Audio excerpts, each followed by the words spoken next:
করি কাকে? যে আল্লাহকে বিশ্বাস করে সেই হলো মুমিন। শুধু আল্লাহর সঙ্গে আরো বিশ্বাস আছে না নাই? নবীর প্রতি বিশ্বাস আছে না নাই? আখিরাতের প্রতি বিশ্বাস আছে না নাই? কিতাবের প্রতি বিশ্বাস আছে না নাই? তাকদীরের প্রতি বিশ্বাস আছে না নাই? আল্লাহ রাব্বুল আলামিন বলেন বিশ্বাসে কোথাও কোনো ফাটল রাখা যাবে না। আল্লাহ রাব্বুল আলামিন বলেন যারা পারেন ঠোঁট মিলিয়ে মিলিয়ে খুব কমন আয়াত, কমন সূরা, সুন্দর শুরুতে আল্লাহ রাব্বুল আলামিন বলে দিয়েছেন কোরআনে কারীমের, আল্লাযীনা ইউমিনুনা বিল গায়বি ওয়া ইউকিমুনাস সালাহ ওয়া মিম্মা রাযাকনাহুম ইউনফিকুন ওয়াল্লাযীনা ইউমিনুনা বিমা উনজিলা ইলাইকা ওয়া মা উনজিলা মিন ক্বাবলিক ওয়া বিল আখিরাতি হুম ইউকিনুন উলাইকা আলা হুদাম মির রাব্বিহিম ওয়া উলাইকা হুমুল মুফলিহুন। জোরে বলি আল্লাহু আকবার। ঈমানদার তো তারাই যারা অদৃশ্যকে বিশ্বাস করে, নামাজ কায়েম করে, যাকাত আদায় করে, আখিরাতের প্রতি বিশ্বাস স্থাপন করে, দান সদকা করে এবং কিতাবের প্রতি বিশ্বাস করে, আখিরাতকে বিশ্বাস করে। আরেক জায়গায় মহান রব্বুল আলামিন বলছেন, আমানার রাসূলু বিমা উনজিলা ইলাইহি মির রাব্বিহি ওয়াল মুমিনুন কুল্লুন আমানা বিল্লাহি ওয়া মালাইকাতিহি ওয়া কুতুবিহি ওয়া রুসুলিহি লা নুফাররিকু বাইনা আহাদিম মির রুসুলিহি ওয়া ক্বালু সামি'না ওয়া আতা'না غفرانك ربنا وإليك المصير। জোরে বলুন আল্লাহু আকবার।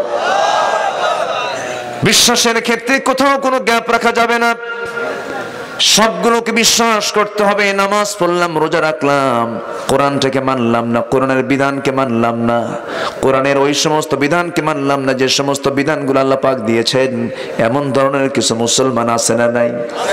আসতে বলবেন না, আছে না নাই? যদি যখন বলা হয় তুমি কোরআন দিয়ে নামাজ পড়ো, সমাজ কেন গড়ো না? বলে কোরআন শুধু নামাজের জন্য, সমাজের জন্য কোরআন না। ওর ঈমান আছে নাকি? ওর ঈমান আছে? ওর ঈমান নাই। একটু কান লাগান, মনোযোগ দিয়ে শুনুন। আজকের সমাজের এমন অবক্ষয় কেন? একটা প্রশ্ন যদি করে ফেলি, আমরা নামাজ পড়ার জন্য কোথায় যাই বলেন? মসজিদের দায়িত্ব পালন করেন, নামাজ পড়ান কে? ইমাম। ইমাম আগে না আমরা আগে? ইমাম আগে। কিন্তু মসজিদে আমরা যদি এই চিত্র যদি প্রশ্ন করি, একটা বিষয় যদি প্রশ্ন করা হয়, ইমাম মুসল্লিকে ধমকায় না মুসল্লি ইমামকে ধমকায়? খুব ভালো, আলহামদুলিল্লাহ। আচ্ছা, এ তো গেল মসজিদ। এখন চলে যান কলেজের দিকে, ভার্সিটির দিকে চলে যান। শিক্ষক ছাত্রকে ধমকায় না, ছাত্র শিক্ষককে ধমকায়। ছাত্র যখন শিক্ষকের রুমে ঢোকে, শিক্ষক থরথর করে কাঁপে আর দাঁড়ায় বলে, বাবা তুই যা কবি তাই হবে। ঠিক কিনা? এই হলো অবস্থা। কোনো শৃঙ্খলা নাই, কেউ কাউকে মানতে চায় না। স্নেহ, সম্মান, মর্যাদা, মোহাব্বত, ভালোবাসা সব বিদায় নিয়েছে। কোনো মায়া দয়া নাই, কোনো শ্রদ্ধাবোধ নাই। সন্তান পিতাকে হুমকি মারে, সন্তান মাকে ধমক দিয়ে কথা বলে। কেন? শিক্ষার হার কমেছে না বেড়েছে? কি বাড়া বাড়লো? বাড়ার ঠেলায় উল্টা কাম হয়। ঠিক কিনা? মাদ্রাসা এগুলো পাবেন নাকি? মাদ্রাসায় পাবেন না। এক ছাত্রের বাবা আমাকে বলে, হুজুর শখ করে মাদ্রাসায় ছাত্রকে, আমার ছেলেকে দিলাম, শিক্ষক পিটায় পিটায় লুঙ্গি খুলে ফেলছে। বললাম লুঙ্গি খুলছে ভালো কথা, জুব্বা ছিল নাকি? হ্যাঁ, তাহলে ঠিক আছে। কি কথা বলেন নাই? আমার ভাইয়েরা, তোমার পরিবার থেকে তোমার শাসনকে তুমি উঠায় নিও না। শাসনের দরকার আছে না নাই? আসতে বলবেন না, আছে না নাই? পারিবারিক শাসন দরকার, সামাজিক শাসন দরকার, রাষ্ট্রীয় শাসন দরকার, কিন্তু শাসন করবে কে? তারাই তো বেয়াদবি করে। মঞ্চে আলেম ওলামা কথা বলে, ধমকায় এসে মঞ্চে, আছে না নাই? আমরা কি করলাম, কি করেছি আমরা? 1971 সালে দেশ স্বাধীন হলো, বঙ্গবন্ধুর নেতৃত্বে দেশ স্বাধীন হয়েছে। আজকে 2021 সাল, আজকে 2021 সাল, 50 বছর হয়ে যাচ্ছে দেশ স্বাধীনতার। আজ পর্যন্ত একটা দিনের জন্য দেশের ক্ষমতার চেয়ারে কি আলেমরা বসেছে নাকি? আলেমরা তো দেশে বসলো না, ক্ষমতা চালালো না, কিচ্ছু চালালো না। আলেমদেরকে হাত ভাঙ্গে দিতে চাও কেন? কেউ কয় হাত ভাঙ্গো, কেউ কয় ঘাড় মটকায় দেব, কেউ কয় খেলা হবে। ঠিক কিনা? এগুলো কি আদবের কথা না বেয়াদবের কথা? আবার কেউ বলে 22 বছর তাহাজ্জুদ পড়ি, 70 রাকাত নফল নামাজ পড়ি। কি কথা বোঝেন নাই আপনি?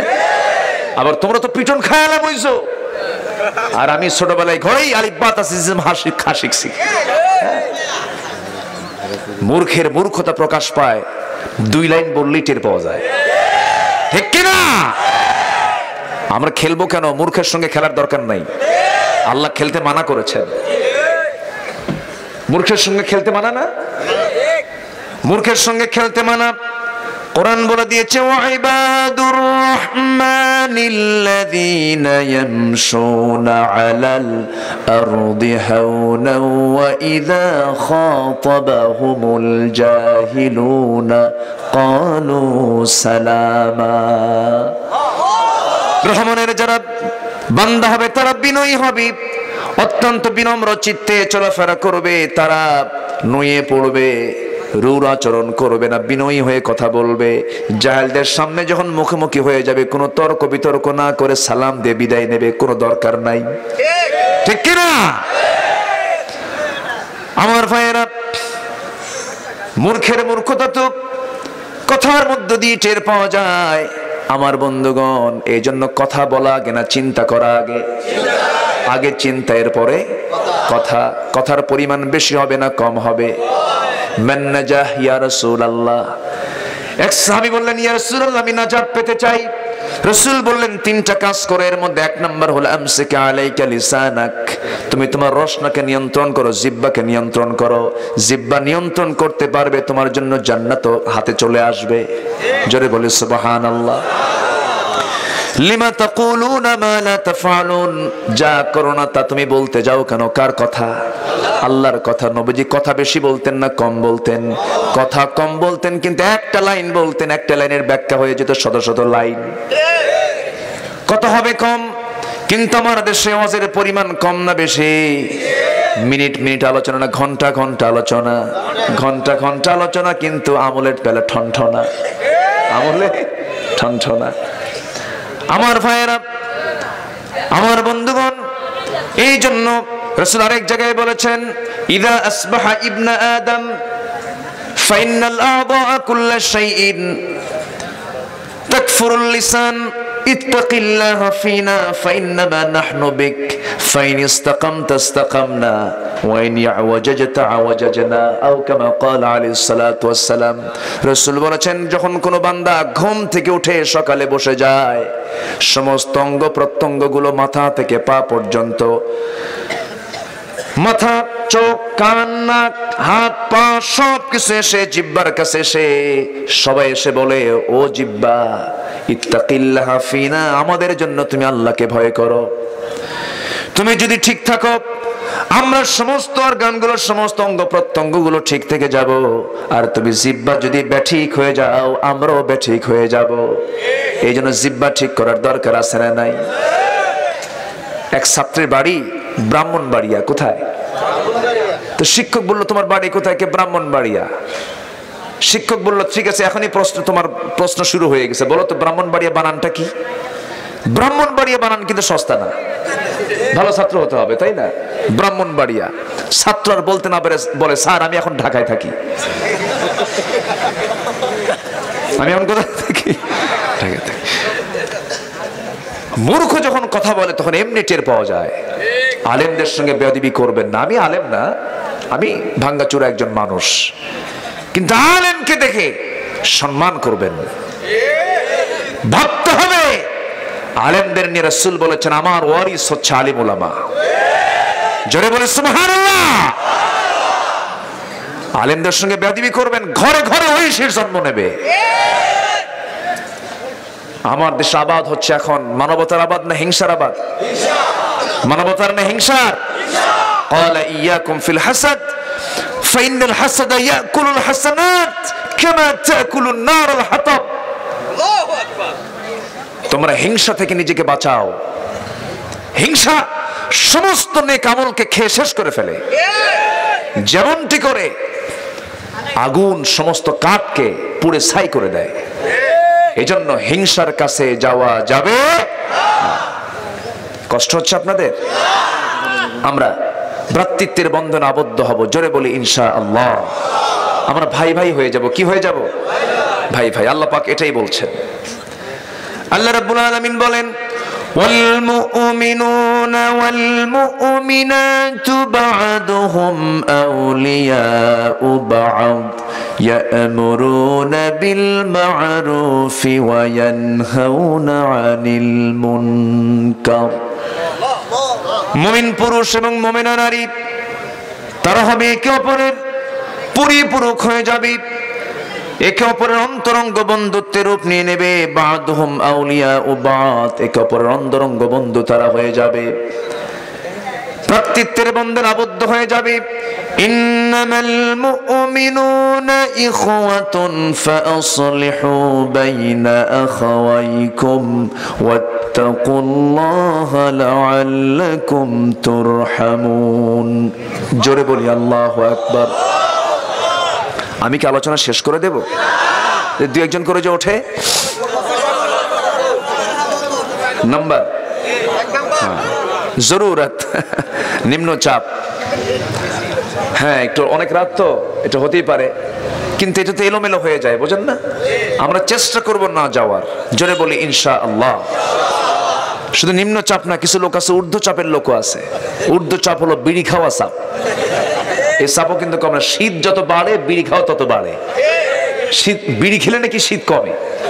আবার এরকমও বলে হুজুর আমাদের কাছে করোনা আসবে না, কেন? যে বিড়ির টান মারি করোনা আসবে কখন?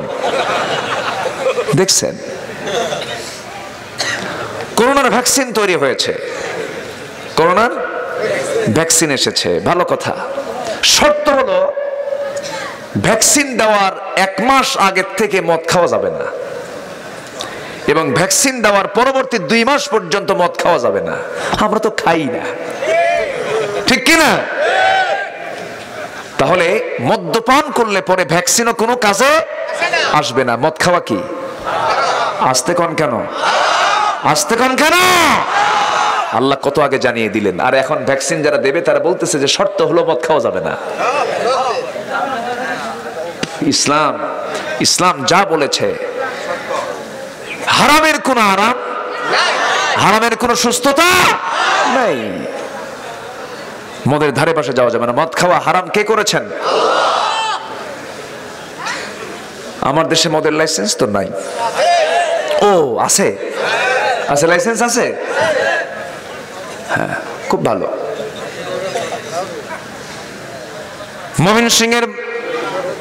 ময়মনসিংহ জেলায় মদের দোকান আছে না নাই? কিশোরগঞ্জ আছে না নাই? টাঙ্গাইল আছে না নাই? ঢাকায় তো মনে হয় নাই। মানুষ আছে যেখানে মদের দোকানও। মদের দোকান কি মঙ্গল গ্রহে থাকবে নাকি? মদের দোকানের যিনি দোকানদার, লাইসেন্স প্রাপ্ত দোকানদার, আপনি তাকে কিচ্ছু বলতে পারবেন না। 1000বার কোরআন আয়াত আপনি শুনান, কোনো কাজ হবে না। আপনি 1000বার আপনি ওয়াজ করেন, মদ কখনো বন্ধ করা যাবে না। মদ বন্ধ হবে তখন যখন কোরআন আয়াতটা এক জায়গায় পাশ করে দিতে পারবে। যখন পাশ হয়ে যাবে মদ বন্ধ হয়ে যাবে, যেমন করে পাশ করেছেন মুহাম্মদ সাল্লাল্লাহু আলাইহি ওয়াসাল্লাম। আরবের মানুষ পানি বেশি খেত না মদ বেশি খেত? মদ বেশি খেত। এত মদারু ছিল, যেদিন মদ চিরতরে হারাম হয়ে গেল, গোটা মক্কা নগরের রাস্তাঘাট গুলো মদের পানি দিয়ে সব ভিজে সয়লাব হয়ে গেছে। এত পরিমাণ মদ ছিল ঘরে ঘরে। সেই মদগুলোকে আল্লাহ রাব্বুল আলামিন নিষিদ্ধ কেন করলেন? কারণ মদ খেলে তাল না মাতাল? আসতে কবেন না তাল না মাতাল। মদের সঙ্গে জেনা আছে না নাই? মদের সঙ্গে খুন আছে না নাই? নেশার সঙ্গে জেনা ব্যভিচার আছে না নাই?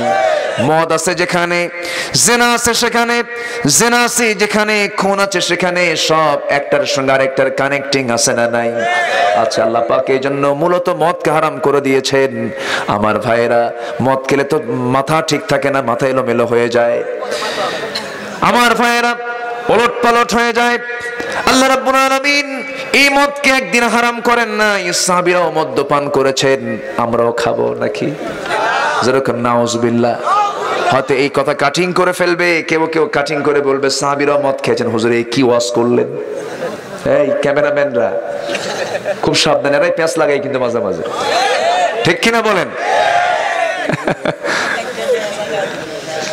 আমার ভাইয়েরা, সাহাবীরাও মদ্যপান করেছেন। কোন সময় পর্যন্ত মদ খেয়েছেন? যে সময় মদের বিলটা পাস হয় নাই, মদটা হারাম করে দেওয়া হয় নাই, একদিনে মদ হারাম হয় নাই। কারণ হঠাৎ করে আপনি কোনো একটা বিষয় চাপিয়ে দিবেন, তা তো হয় না।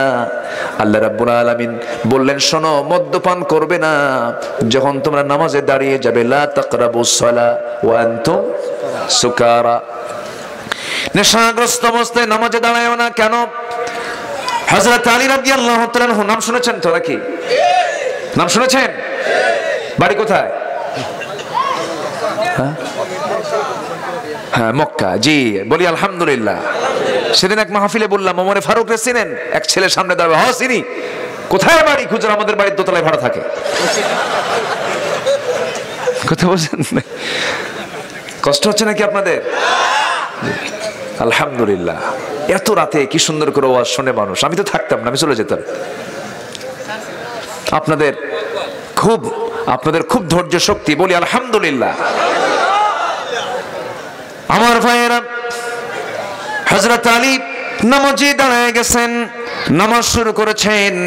নামাজ শুরু করে সূরা ফাতিহা পড়ে সূরা কাফিরুন পড়তেছেন। সেই সময় তিনি নেশার মধ্যে ছিলেন। আয়াত পড়তেছেন, কুল ইয়া আইয়ুহাল কাফিরুন আ'বুদু মা তা'বুদুন। কি বাদ গেছে? কি বাদ গেছে? লা। প্রত্যেক আয়াতের মধ্যে থেকে লা শেষ। আয়াতগুলো সব উলট পালট হয়ে গেছে। আল্লাহ পাক আয়াত নাযিল করে দিলেন। এরপরে চূড়ান্ত আয়াত নাযিল হলো কি? ইন্নামাল খামরু ওয়াল মাইসিরু ওয়াল আনসাবু ওয়াল আজলামু রিজসুম মিন আমালিশ শাইতান ফাজতানিবুহু। জোরে বলি আল্লাহু আকবার। আজকের থেকে মদ, জুয়া, ভাগ্য নির্ধারক, দেবদেবী, এই সমস্ত সবগুলোকে হারাম করে দেওয়া হলো। এগুলো থেকে তোমরা নিজেকে গুটিয়ে রাখো। আমার বন্ধুগণ, সেই যে হারাম হয়ে গেছে, আজ পর্যন্ত নয়, কিয়ামত পর্যন্ত এগুলোকে হারাম কে করে দিয়েছেন? আসতে বলবেন না, কে করে দিয়েছেন? আমার ভাইরা, মদের ব্যাপারে কত সতর্কতা আল্লাহ রাব্বুল আলামিন আগে করে দিলেন। কারণ মদ খেলে মাতাল হয়ে যায়। এক মাতাল মদ খায়া রাত ৩টার দিকে বাড়িতে আসছে, দরজায় ডাকতেছে। দরজায় ডাক দেওয়া মাত্রই দরজা খোলার জন্য বউ আসবে, সাহস পাচ্ছে না। কারণ আমার স্বামী তো মদ খায়, কি যে হবে আল্লাহ জানে। চল দরজা খুলি, মা বেটা মিলে দরজাটা খুলে দেই। দরজা খোলা মাত্রই চোখ এইরকম গরুর মতো বানায়, লাল টকটকা চোখ। বউয়ের দিকে তাকায় বলে, আম্মা আসসালামু আলাইকুম। যেরকম নাউজুবিল্লাহ। বউ বলে, হাইরে আমার পোড়া কপাল। ঘুম থেকে উঠে স্বামীর মুখে মায়ের ডাক। তোমার কি একটু হুঁশ নাই? একটু কি তুমি চিন্তা করো না? তোমার সামনে একটা যুবক ছেলে দাঁড়ানো। যুবক ছেলের দিকে তাকায় বলে, দুলাভাই আসসালামু আলাইকুম। হুঁশ তো নাই। নেশা করলে যা হয়, এরকম নেশাখোর বাংলার জমিনেও আছে না নাই? আসতে বলবেন না, আছে না নাই? গ্রামের খেটে খাওয়া মানুষ মদ খায় না, ঠিক কিনা? নাইট ক্লাবে কোন আলেম ওলামা যায় না, মদের বারে কোন আলেম ওলামা যায় না। কাদেরকে সভ্যতা শিখাও, কাদেরকে আদব আখলাক শিখাও। কোন রাতের আধারে তোমরা কি করো, আমাদেরকে কি বুঝাও তোমরা? সম্মানিত ভাইয়েরা, জাতি শেষ হয়ে গেল, অবশ্যই ঘুরে দাঁড়ানোর সময় এখনো আছে, ঠিক কিনা? ঘুরে দাঁড়াবো আমরা কি নিয়ে? আসতে বলবেন না, কি নিয়ে? কোরআন নিয়ে দাঁড়াবো। আল্লাহ ঘুরে দাঁড়াতে বলছেন। সূরা রুমের ভিতরে মহান রব্বুল আলামিন বলেন, فأقم وجهك للدين حنيفا فطرة الله التي فطر الناس عليها لا تبديل لخلق الله ذلك الدين القيم ولكن أكثر الناس لا يعلمون جربني الله أكبر দাঁড়িয়ে যাও তোমার চেহারা নিয়ে কার সামনে দাঁড়াও আল্লাহর সামনে দাঁড়াও আমরা তো আল্লাহর সামনে দাঁড়াই না মাঝে মাঝে শীত হয়ে পড়ে থাকি বাবার দরবারে কিসের দরবারে বাবার দরবারে বাবা তো শুয়ে আছে কবরে বাবা তো নিজেই শীত নিজেই তো বেকায়দা আছে বাবা ও যায় আবার শীত হয় আর শীতের কাছে যায় কি বাবা আমারে বাঁচাও বাবা বাঁচাবে বাবা নিজেই বাঁচবে কিনা তাই তো সন্দেহ বাবা গো বাবা ও বাবা আসেন এরকম আসে না তোর বাপ নাই নিজের বাপ ছাড়া অন্যকে বাপ ডাকবি কেন সবার বাবা আছে না নাই বাপ কয়টা হয় এত বাপ কেন মা না হয় হতে পারে 3-4টা কি ঠিক কিনা কোন হতে পারে মা 3-4টা মাসনা ওয়া সুলাসা ওয়া রুবা 2-2 3-3 4-4টা হতে পারে কিন্তু বাপ কয়টা হবে একটা নিজের বাবা ছাড়া কাউকে আব্বা বলে ডাকা জায়েজ নাই ডাকতে পারবেন না এটা নিজের বাবার জন্য খাস নিজের বাবাকে আপনি কারণ নিজের বাবা এক পাল্লায় গোটা পৃথিবীর সমস্ত মানুষ এক পাল্লায় সন্তানের কাছে বাবার দাম বেশি রিদার রাব্বি ওয়ারিদাল ওয়ালিদ ওয়া সাখতুহু ফি সাখতিল ওয়ালিদ পিতা খুশি আল্লাহ খুশি পিতা নারাজ আল্লাহ নারাজ সে বাপকে বাপ বলে না বাবার খোঁজ নেয় না বাপ এই যে ভণ্ড বাবার খোঁজ নেয় আছে না নাই আছে ঠিক না তবে হ্যাঁ শ্বশুরকে ডাকা যাবে শ্বশুরকে কি বলবেন শ্বশুরকে ডাকা যাবে না ডাকা যাবে তবে ঘন ঘন না নতুন শ্বশুর পায় আব্বা বাব্বা বাব্বা এত না কেন ডাকে ঘন ঘন জানেন যৌতুকের টাকা এখনো শোধ হয় নাই এই জন্য ডাকে সম্মানিত ভাইয়েরা নিজের বাবার দিকে তাকালেও সওয়াব জোরে বলে সুবহানাল্লাহ নিজের বাবার সামনে একটা আপেল নিয়ে যাবেন একটা বেদানা নিয়ে যাবেন বাপ মা তো বেশি কিছু চায় না বাপ মা চায় একটু মহাব্বত আর পীরের কাছে যাবেন যত কিছু নিয়ে যান আরো দে গরু পাঠা যে গরু পাঠায় সে আরেক বড় গরু আর যে ছাগল পাঠায় সে একটা রাম ছাগল কি কথা কি বুঝতেছেন রাগ করতেছেন নাকি এই সমস্ত রোগ সমাজে আছে না নাই পাঠায় দেয় মানুষ মানুষের কাছে চাবে কেন এই মস্তক কার সামনে এই মস্তক কার সামনে আল্লাহর সামনে সঁপিয়ে দিতে হবে এই মস্তক কারোর সামনে দেওয়া জায়েজই নাই সামনে ঠ্যাং দিয়ে রাখে পীর কিবলা মুসল্লি এসে মুরিদ এসে তার বুড়ানগুলো চষে যেরকম নাউজুবিল্লাহ ঢাকার একটা শয়তান মরছে বোঝেন নাই এক শয়তান মরছে শয়তান আজ তো শয়তান দেখতে বিশ্ব আশেক না এত বড় পেট না বিশ্ব গুডাউন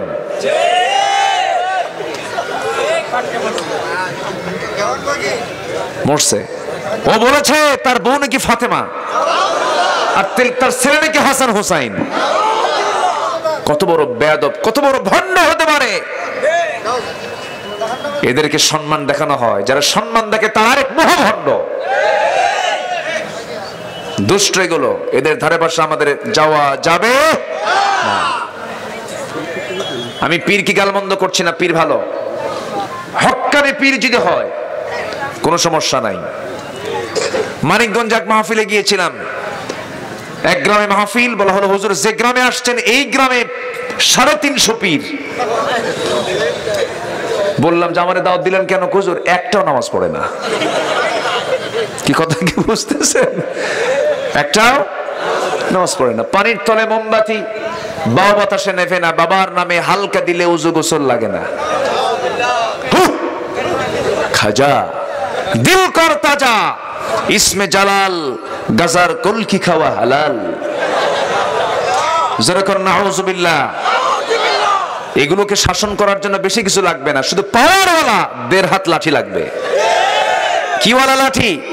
পাওয়ারওয়ালা। 1.5 হাত লাঠি হলে সব ভূত চলে যাবে, ঠিক কিনা? এগুলো দুষ্ট, কিন্তু এদের পেছনে কিছু অপশক্তি আছে না নাই? আছে না নাই? কিছু গুন্ডা বাহিনী আছে না নাই? আছে। এগুলোর পেছনে আমরা যাব না। জোরে বলি ইনশাআল্লাহ। আমরা হয়ে যাব কার গোলাম? কার গোলাম হয়ে যাব? আল্লাহর গোলাম। এই মস্তক কার সামনে?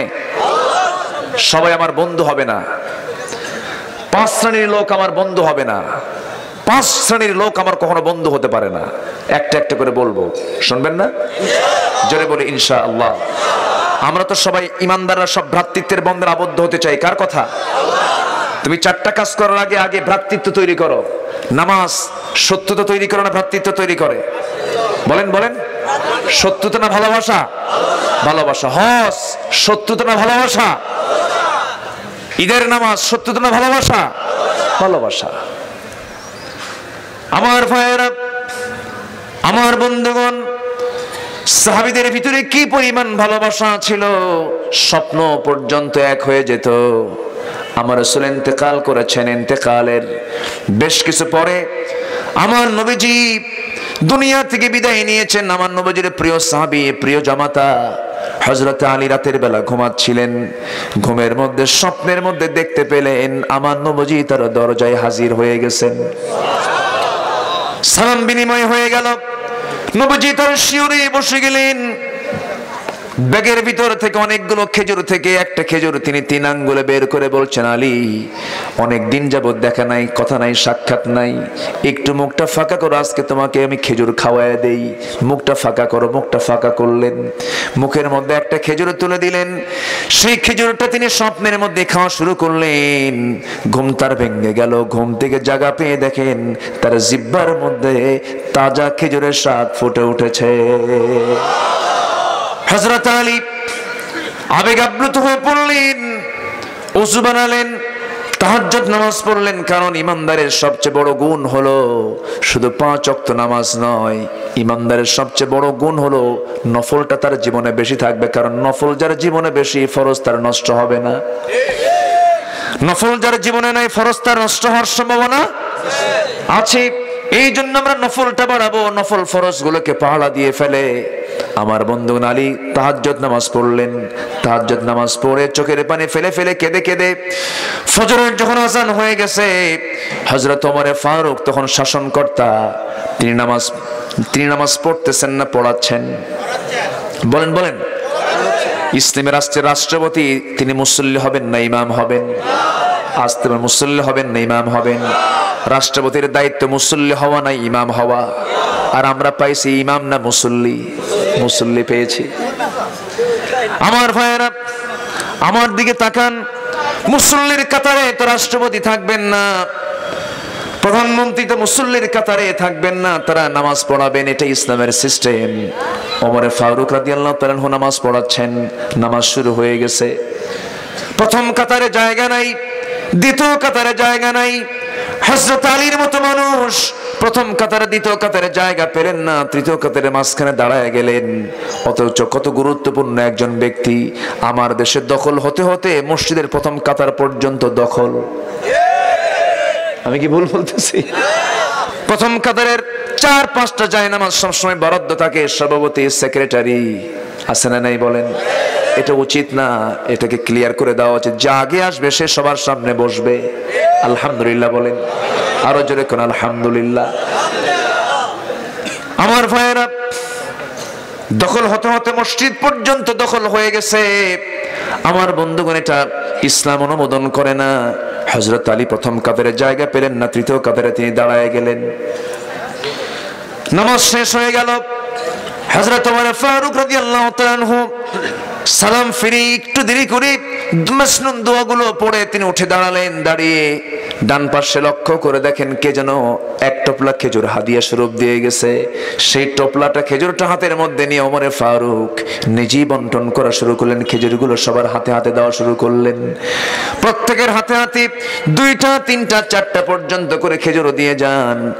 আলীর কাছে যখন আসবেন তার আগের জনকেও 2-3টা খেজুর হাতের মধ্যে দিলেন। আলীর সামনে যখন দাঁড়ালেন মুস্কি মুস্কি ওমর ফারুক হাসেন আর বলছেন, আলী মুখটা ফাঁকা করো, মুখটা ফাঁকা করো। মুখটা তিনি ফাঁকা করলেন। 3 আঙ্গুলে একটা খেজুর অনেকগুলো খেজুর থেকে বের করে তার মুখের মধ্যে বিসমিল্লাহ বলে খাওয়ায়া দিলেন। হযরত আলী বলছেন, ভাই আমার আগের জনকে 3টে খেজুর দিলেন, ব্যাগের মধ্যে আরো খেজুর আছে, আপনি আমাকে একটা দিলেন, তাও মুখে তুলে দিলেন কেন? এর কারণটা কি? ওমর ফারুক আর আবেগটাকে ধরে রাখতে পারলেন না, কেঁদে কেঁদে বলছেন, ও আলী, গত রাত্রে রাসূল যদি তোমার খাওয়ানোর সময় যদি একটার বেশি 2টা খেজুর খাওয়া দিতেন, আমি ওমর তোমাকে তাই খাওয়াইয়া দিতাম। মানে যে স্বপ্ন আলী দেখেছেন সেই স্বপ্ন ওমরও দেখে ফেলেছেন। জোরে বলেন সুবহানাল্লাহ। স্বপ্ন পর্যন্ত তাদের এক হয়ে যেত। কি পরিমাণ ভালোবাসা তাদের মধ্যে কাজ করেছে। আমার নবীজি হিজরত করে মক্কা থেকে কোথায় চলে গেলেন? বলেন কোথায় চলে গেলেন? মদিনায় চলে গেলেন। সাহাবীরা মালামাল কি নিয়ে যেতে পেরেছেন নাকি? সম্পদ কি নিয়ে যেতে পেরেছেন নাকি? খেজুর বাগান থুয়ে গেলেন, বউ বাচ্চা রেখে গেলেন, সব কিছু রেখে সব মদিনার দিকে চলে গেছেন। বিশাল বড় বাড়ি আব্দুর রহমান ইবনে আওফের, বিশাল বড় বাড়ি, বিশাল বড় ব্যবসা, বিশাল বড় বড় খেজুরের বাগান, সব থুয়ে যখন তিনি মদিনার দিকে চলে গেলেন, বউ বাচ্চা রেখে চলে গেছেন। একদিন তিনি একাকী বসে আছেন। রাসূল তার দিকে তাকায়া নবীজি কাঁদতে কাঁদতে অস্থির হয়ে গেলেন। বলছেন, আব্দুর রহমান, তোমাকে দেখে এতিমের মতো মনে হচ্ছে। ওই মক্কায় তোমার কত জৌলুস ছিল, ব্যবসা তোমার, বাণিজ্য তোমার, তোমার ছেলে মেয়ে বউ বাচ্চা সব আছে, সবকিছু রেখে তুমি চলে আসছো, এতিমের মতো বসে আছো, তোমার কি কষ্ট হচ্ছে না? আব্দুর রহমান ইবনে আওফ মুস্কি হাসি মেরে বলছেন, ইয়া রাসূলুল্লাহ, সব ছেড়ে দিয়েছে, আপনাকে পেয়েছি, আমার কিসের দুঃখ হুজুর? জোরে কোন সুবহানাল্লাহ। সব হারিয়ে ফেলেছি, ইমানটা পেয়েছি, আর কি চাই হুজুর? সব তো আমি পেয়েছি, আমার কিচ্ছু দরকার নাই। আমার নবীজি নিজেকে আর নিয়ন্ত্রণ করতে পারলেন না। নবীজি করলেন কি, এক আনসার সাহাবীকে ডাক দিয়ে বলছেন, আনসার সাহাবী শোনো, আমার ভাই, আমার সাহাবী আব্দুর রহমানের একটা ব্যবস্থা করে দাও। তুমি তো ধনী মানুষ, দেখো তো কিছু করা যায় নাকি? ওই আনসার সাহাবী করলেন কি, কি ভালোবাসা দেখেন। আনসার সাহাবী করলেন কি, সঙ্গে সঙ্গে আব্দুর রহমান ইবনে আওফকে সঙ্গে করে নিয়ে চলে গেলেন। মদিনার সবচেয়ে বড় 2টা খেজুর বাগান দেখায় দিলেন। দেখায় দিয়ে বলছেন, তোমার যে বাগানটা পছন্দ হবে সেই বাগানটা আমি এই মুহূর্তে তোমার নামে আমি দলিল করে দেব। মক্কার মানুষ মদিনায় আসছে, তাকে দলিল করে দিতে চায়। কার ভালোবাসা? কে ভালোবাসতে বলেছেন? আমি কাউকে ভালোবাসবো কার জন্য? আসতে বলবেন না, কার জন্য? কাউকে শত্রুতা করব কার জন্য? কাউকে দান করব কার জন্য? কাউকে দান করব না কার জন্য? ফাকাদ ইস্তাকমালাল ঈমান। আমার ভাইয়েরা, আব্দুর রহমান ইবনে আওফ বলেন, আর কি বলবি বলো আমার ভাই। ও আনসার ভাই, কি বলতে চাও বলো। এবার বলতেছে, শোনো, তোমার সম্পত্তির ব্যবস্থা হয়ে গেল, এখন তো বউ বাচ্চারা দরকার, তোমার বিয়ে শাদী করা দরকার। আমার জানা মতে মদিনা নগরের কোনো মেয়ের বাবা তোমার সঙ্গে বিয়ে দেবে না, কারণ তোমার ঘর নাই, বাড়ি নাই, টাকা নাই, পয়সা নাই। কিন্তু তুমি তো যুবক মানুষ, তোমার তো বিয়ের প্রয়োজন আছে, তুমি চিন্তা করো না। আমি আমার 2টা বউ আমার আল্লাহ পাক আমাকে দান করেছেন, যে কোনো একটা বউকে আমি তালাক দেব, তুমি তাকে বিয়ে করে নিবা। আব্দুর রহমান ইবনে আওফ খুব খুশি হয়ে গেলেন। বললেন, ভাই আনসার ভাই, যা বলেছো তাতেই খুশি হয়েছি। খেজুর বাগানও লাগবে না, বউ তালাকও দেওয়া লাগবে না, আমাকে একটু ব্যবসার জায়গা দেখায় দাও, একটু শুরু করে দাও, আমি শেষ করতে পারবো। বাজার দেখায় দেওয়া হলো, ছোট্ট একটা বিজনেস শুরু করলেন, বরকত পেলেন, কয়েক রাতে সোনা কামাই হয়ে গেল। বিয়ে শাদিও করে নিলেন আব্দুর রহমান ইবনে আওফ। কারণ যুবকের জন্য বিয়ের দরকার আছে না নাই? আজকে যুবকরা বিয়ে করতে চায় না, আছে না? আছে না? বিয়ে করবে কেন? সে তো বাইপাস মারে। যে পবিত্র যুবক, যে পরিচ্ছন্ন যুবক, যে চরিত্রবান যুবক, সে বিয়ের জন্য পাগল হয়ে যাবে, অস্থির হয়ে বলবে, বাবা বিয়ে করাও। যৌবনের গুরুত্ব আছে না নাই বলেন? আসতে বলবেন না, আছে না নাই? 40 বছর পার হয়, 50 বছর পার হয়, এরপরও বিয়ে করে না, মানে ওর কিছুই ঠিক নাই। ঠিক কিনা? আজকের দেশের সভ্যতা হলো 50 বছরে বিয়া। কত বছরে প্রতিষ্ঠিত হব, বিশাল কিছু করব, 45 বছরে বিয়ে করে, 50 বছরে বাপ হয়, দাড়ি চুল পাকা, সন্তান নিয়ে যখন হাঁটে তখন সবাই বলে তোমার এটা বাপ না দাদা, ঠিক কিনা বলেন? গ্রামের সাধারণ মানুষ 21 থেকে 25 বছরের মধ্যে বিয়ে করে ফেলে, 40 বছরে বিয়ে শাদী দিয়ে দেয় মেয়েকে, ছেলেকে বিয়ে শাদী দিয়ে দিল, হয়ে গেল 50 বছরের মধ্যে দাদা, 70 বছরের মহাদাদা, ঠিক কিনা বলেন? জীবনে বাঁচবই কয়দিন? সবকিছুর সময় দরকার না সময় দরকার? সময় না সময় সময়। আব্দুর রহমান ইবনে আওফ বিয়ে শাদী করে নিলেন। 3 দিন পর নবীর কাছে যখন গিয়ে হাজির হলেন, তার সুন্দর গায়ের পোশাক, সুন্দর গায়ের সুগন্ধি দেখে রাসূল বলছেন, আব্দুর রহমান তোমাকে দেখে আজকে খুব রোমান্টিক মনে হচ্ছে, খুব সুন্দর লাগতেছে, মনে হয় তুমি একটা কিছু করছো। হুজুর বিয়ে করছি। রাসূল বলেন, তুমি আমাকে দাওয়াত দিলে না কেন? হুজুর মনে নাই। সুবহানাল্লাহ বলবেন না? কি নাই? নবীজি মাইন্ড করলেন না। নবীজি বলেন, না যুবকের তো বিয়ের দরকার, বিয়ে করেছো ভালো কথা, টাকা পয়সা দিয়ে বিয়ে করছো নাকি? মহরণার টাকা দিয়েছো নাকি? তোমার তো টাকা নাই। হুজুর ব্যবসা করেছি। আপনি বলেছিলেন, আনসার সাহাবীকে বলেছিলেন, উনি আমাকে কিছু ব্যবসা শিখিয়েছেন, কিছু টাকা পয়সা কামাই করেছি, কয়েক রতি সোনা কামাই করে আমি সেই টাকা দিয়ে বিয়ে শাদী করেছি। নবীজির বুকটা ভরে গেল। নবীজি আকাশের দিকে তাকায় তাকায় বলছেন, আল্লাহ আমার আব্দুর রহমানের পরিবারে ব্যবসায় সবকিছুতে বরকত দিয়ে দাও। এত বরকত হয়ে গেল, আব্দুর রহমান সেই মক্কার মতো পরিবেশ হয়ে গেল, এত বড় ব্যবসায়ী।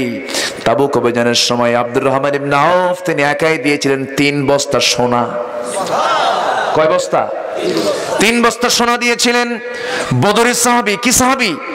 বদরের সাহাবী। বদর যুদ্ধে 313 জন সাহাবীর মধ্যে একজন আব্দুর রহমান ইবনে আওফ। প্রচুর সম্পত্তির মালিক আল্লাহ পাক তাকে বানিয়েছিলেন। যখন মারা যাবেন সেই সময় বলছেন, আল্লাহ আমার যে আমল, এই আমলে আমি মনে হয় জান্নাত পাবো না, আমার মনে হয় আমলে আমি জান্নাত পাবো না, তোমার কাছে ফরিয়াদ করি আল্লাহ আমারে মাফ করে দিও। আর ওসিয়ত করলেন, শোনো ওই বদর যুদ্ধে যে আমি পোশাক পরে যুদ্ধ করেছি, ওই পোশাকটা আমার গায়ে লাগা দিয়ে আমার কবরে শোয়া দিবা। কিয়ামতের দিন আল্লাহর সামনে দাঁড়িয়ে বলবো, আল্লাহ জীবনে যত ইবাদত করেছে আমার কাছে মনে হয় সবচেয়ে শ্রেষ্ঠ ইবাদত হলো বদর যুদ্ধে অংশগ্রহণ করেছি, মুজাহিদ হয়েছিলাম, এই পোশাক পরে যুদ্ধ করেছি, আল্লাহ মেহেরবানি করে তুমি আল্লাহ আমারে মাফ করে দাও। জোরে করুন সুবহানাল্লাহ। আমার ভাইয়েরা, কি মোহাব্বত তাদের মধ্যে ছিল।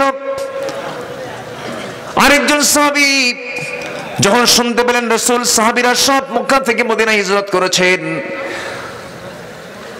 আবু সালমা সেই সাহাবীর নাম। আবু সালমা যখন শুনতে পেলেন রাসূল নাই, সাহাবীরা নাই, আমিও থাকবো না, আমিও চলে যাব, এই চিন্তা মাথায় নিয়ে করলেন কি? এই চিন্তা মাথায় নিয়ে সিদ্ধান্ত নিলেন আমিও চলে যাব। বউকে বললেন, বউ চলো, সন্তানকে কোলে নিয়ে চলে যাবেন। শ্বশুর বাড়ির লোকজন বউকে সিনায় নিয়ে চলে গেল। নিজের বড় ভাই ছোট ভাইরা ছেলেকে টান মেরে ছিনতাই করে নিয়ে চলে গেল। বউ একদিকে, সন্তান একদিকে।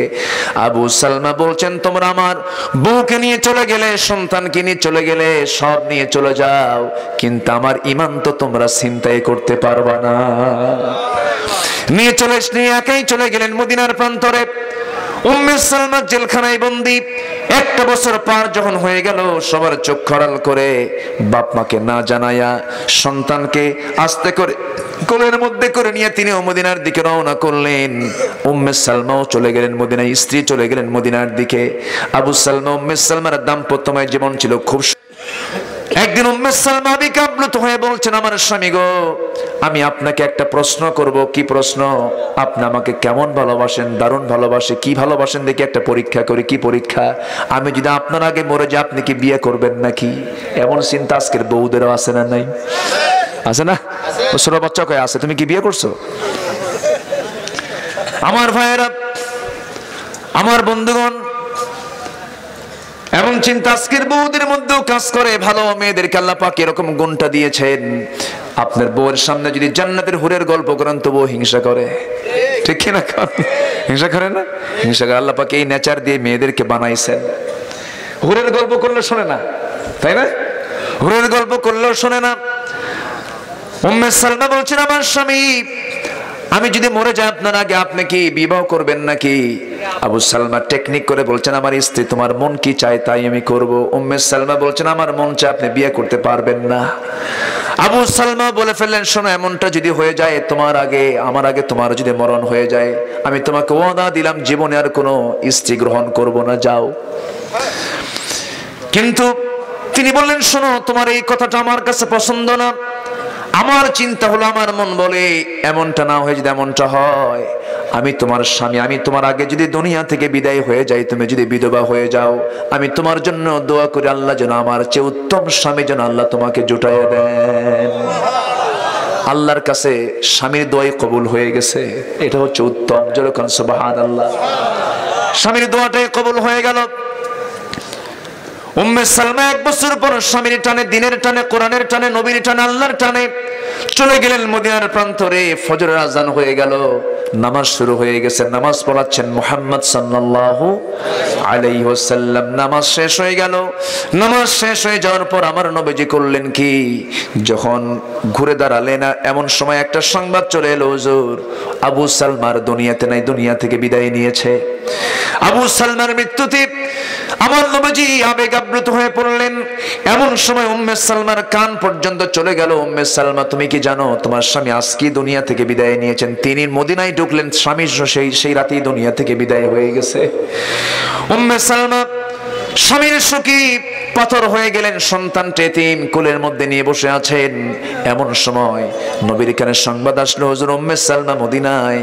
রাসূল বললেন, এতিমের কাছে আমাকে নিয়ে যাও, উম্মে সালমার সামনে আমাকে হাজির করো। উম্মে সালমার সামনে দাঁড়িয়ে বলছেন, উম্মে সালমা, চিন্তা করো না, তোমার কোলের সন্তানের দায়িত্ব আমি নবীজি নিজের কাঁধে উঠায় নিলাম। একটু আস্তে করুন সুবহানাল্লাহ, জোরে বলুন সুবহানাল্লাহ। ফাম্মাল ইয়াতীমা ফালা তাকহার আম্মা সাইলা ফালা তানহার। আমার নবীজি করলেন কি, সন্তানটাকে কোলের মধ্যে উঠায় নিয়ে বললেন, ও সন্তান, চিন্তা করবি না, আমি তোর দায়িত্ব নিলাম। এবার বলছেন, উম্মে সালমা, চিন্তা করো না, তোমার সুন্দর জায়গায় বিয়ে হবে, আমার অনেক সাহাবী সুন্দর সুন্দর আছে, চরিত্রবান সাহাবী আছে। উম্মে সালমা বলছেন, ইয়া রাসূলুল্লাহ, আমার স্বামীর চাইতে উত্তম কোনো পুরুষ পৃথিবীতে নাই, আমার জীবনে বিয়ের কোনো প্রয়োজন নাই। আমার নবীজি আর কোনো জবাব দিলেন না, ভালো, খুব ভালো। কিন্তু আল্লাহ বলছেন, হে রাসূল, উম্মে সালমার জন্য উপযুক্ত পুরুষ তো আপনি আছেন। জোরে বলুন সুবহানাল্লাহ, আরো জোরে বলুন সুবহানাল্লাহ। স্বামীর দোয়া কবুল করেছেন কে? আস্তে বলুন, স্বামীর দোয়া কবুল করেছেন কে? আল্লাহ তাআলা। আমার ভাইয়েরা, এই জন্য আমরা ভক্তিত্বের বন্ধনে আবদ্ধ হয়ে যাব, সব এক হয়ে যাব, সত্যতা করব না, ফতুয়া নিয়ে বিভ্রান্তি করব না। নামাজের মধ্যে ভিন্ন ভিন্ন ফতুয়া আছে না নাই? যারা ফতুয়া নিয়ে ব্যস্ত হয় তারা ফিতনা চায় না, ফিতনা চায় না, ভালোবাসা চায়। কি চায়? ফিতনা চাই। মুনাজাত নিয়ে গন্ডগোল করবেন কেন? আমি নাচতে বলা জোরে বলা নিয়ে গন্ডগোল করবেন কেন? বুকে হাত বাঁধা, নাভিতে হাত বাঁধা নিয়ে গন্ডগোল করবেন কেন? রাসূল নূর নামা টিয়ে নিয়ে গন্ডগোল করবেন কেন? আপনি বক্তব্য দেন সুদের বিরুদ্ধে, তা পারবেন না, শুধু পেঁয়াজ লাগাবেন। ঠিক কিনা? আসল কথায় ওয়াজ নাই, পেঁয়াজ লাগে নরম সুন্নতের নফল নিয়া। বুকে হাত বাঁধে বলে যে বুকে হাত বাঁধা জায়েজ নাই, নাভিতে হাত বাঁধতে হবে। নাভিতে হাত বাঁধা জায়েজ নাই, বুকে হাত বাঁধতে হবে। এক বেচারি হাতে, মানে বুকেও না, হাত নাভিতেও না, নিয়ত বাঁধতে নি আল্লাহু আকবার কপালে। কোথায় বাঁধছে? কপালে। কপালই তো বাঁধবে, তোমার ফতুয়ার জন্য তোর হাত চলে গেছে ওই জায়গায়। আশ্চর্য কথা, এরকম ফিতনাবাজ কিছু আছে না নাই? আচ্ছা, এগুলো করবেন না। শিরক নিয়ে কথা বলেন, কুফর নিয়ে কথা বলেন, বেদাত নিয়ে কথা বলেন। কেউ যদি নাভিতে যদি হাত নাও বাঁধে তার নামাজ হবে, আমিন যদি নাও বলে তার নামাজ হয়ে যাবে। ফরজ নামাজের পরে মোনাজাত করুক আর না করুক, এগুলো নিয়ে গন্ডগোল করার দরকার নাই। ঠিক কিনা? আমরা আসল জায়গায় এক হয়ে যাই। আমরা মুসলমান। আমরা কি? আমরা আহলে হাদিস বুঝি না, হানাফি বুঝি না, সুন্নি বুঝি না। আমরা এগুলো কোনো পরিচয় দিতে চাই না।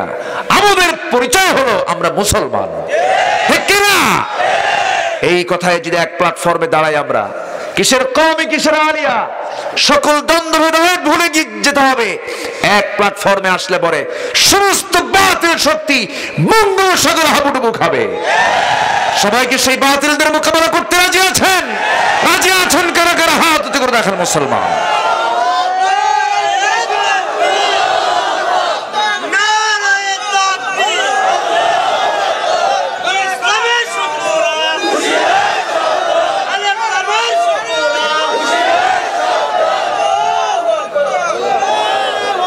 আল্লাহ সবার হাতকে কবুল করুন, জোরে বলি আমিন, আরো জোরে আমিন।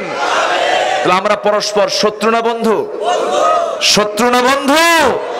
বন্ধু। সবাই বন্ধু হবে না, 5 জন বন্ধু হবে না। 1 নম্বর হলো মিথ্যুক, কাজ্জাব, যে মিথ্যাবাদী, সে আপনাকে শুধু ধোকার মধ্যে ফেলবে। মিথ্যাবাদী কখনো বন্ধু হতে পারে না। নাম্বার 2 হলো আহমাক, বোকা, মূর্খ। মূর্খ আপনার উপকার করতে যে ক্ষতি করবে, ঠিক কিনা? সে বন্ধু হতে পারে না। নাম্বার 3 হলো কৃপণ। নাম্বার 3 কি? কৃপণ কখনো বন্ধু